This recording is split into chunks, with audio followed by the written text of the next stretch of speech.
Europe's leading car magazine, Auto, Motor and Sport, which produces more than 250 thoroughly researched tests, comparisons and road reports annually, has taken a pioneering step. It's the first car magazine to conduct and publish a comprehensive crash test with thousands of test measurements on both cars and occupants. Passive safety is something that manufacturers use as a selling point for cars in the executive category. Auto, Motor and Sport has tested them. The crash candidates are the Nissan Maxima, BMW 520i, Opel Omega, Mercedes 200, Renault 25, Fiat Chroma,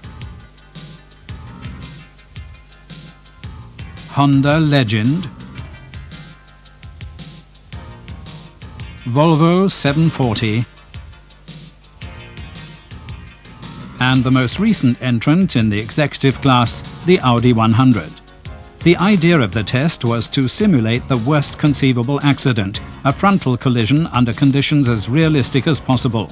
Most accidents of this kind involve an offset collision rather than a direct head-on impact, so Auto, Motor and Sport decided to use an overlap of 50%. In other words, only the front left corner of the test car hits the concrete block at the prescribed approach speed of 55 km an hour, which means that only part of the front structure of the car is available to dissipate the impact energy.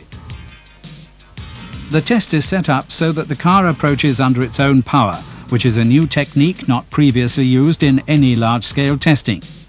The test car is guided automatically, which is also new.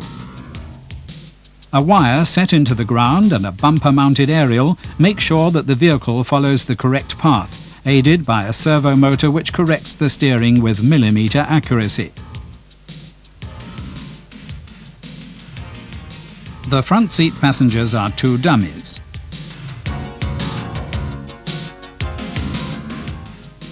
They are fitted with accelerometers and transducers in the head, chest, pelvis and thighs to register the forces on the occupants.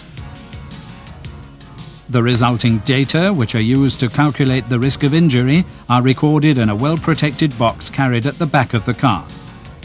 The crash itself only takes a few milliseconds, too fast for the human eye, but not beyond the abilities of the 5 high-speed cameras grouped around the point of impact to record every detail at up to 2,000 frames a second.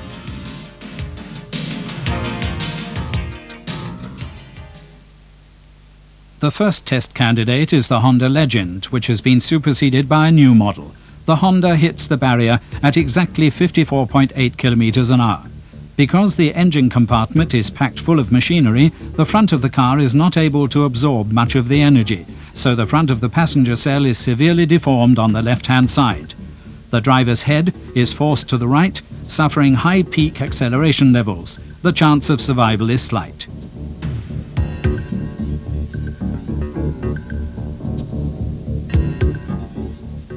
The driver's door is jammed, so it can only be forced open with a crowbar.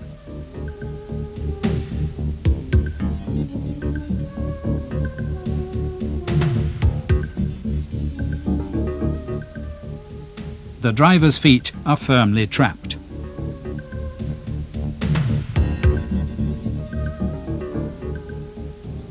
The Mercedes 200 provides the perfect example of a rigid passenger cell. The steering wheel and pedals are only pushed back slightly.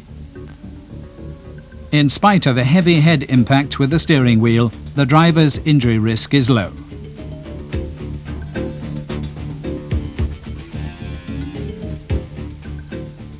The passenger cell of the Nissan is by no means rigid, but it still allows enough survival space.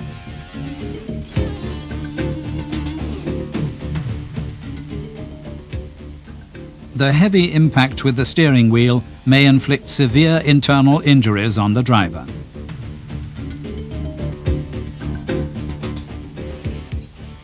the passenger cell of the Volvo 740 is only slightly deformed. What is not so good is the hard projecting steering wheel that comes into violent contact with the head of the dummy.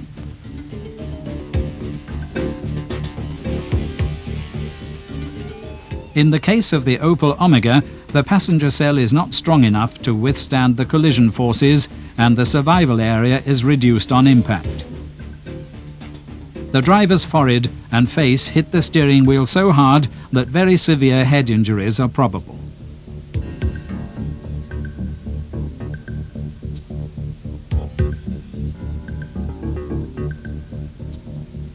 The deformation sustained by the passenger cell of the Fiat Croma is even worse.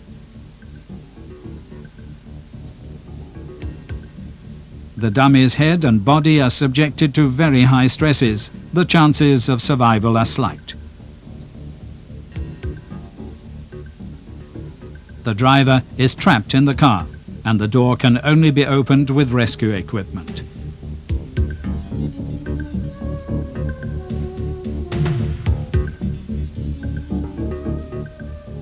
In the BMW 520i, the risk of injury is low.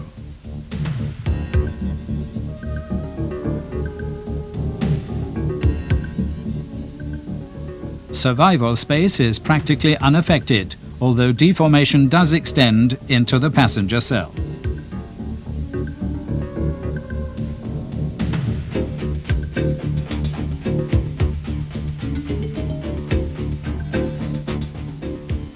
Severe deformation occurs in the passenger cell of the Renault 25. The steering wheel jerks upward, hitting the driver's head and neck in a manner likely to produce serious injuries.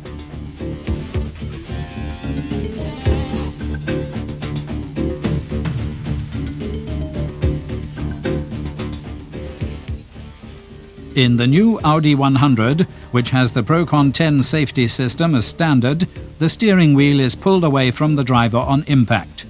The risk of injury is slight, and there's practically no encroachment on the survival space in the passenger compartment. 3 of the new candidates, the new Audi 100, the BMW 520i and the Mercedes 200, exhibited impressive passive safety in this test.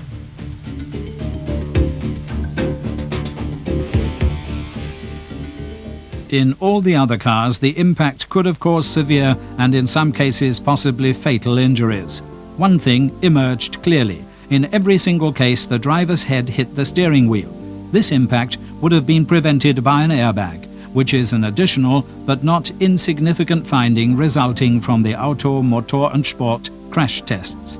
Now, it's up to all car manufacturers to review their thinking on passive safety and in some cases to redefine their standards. One thing is certain. Auto, Motor und Sport has taken a pioneering step with this test, which can only be a good thing for our safety.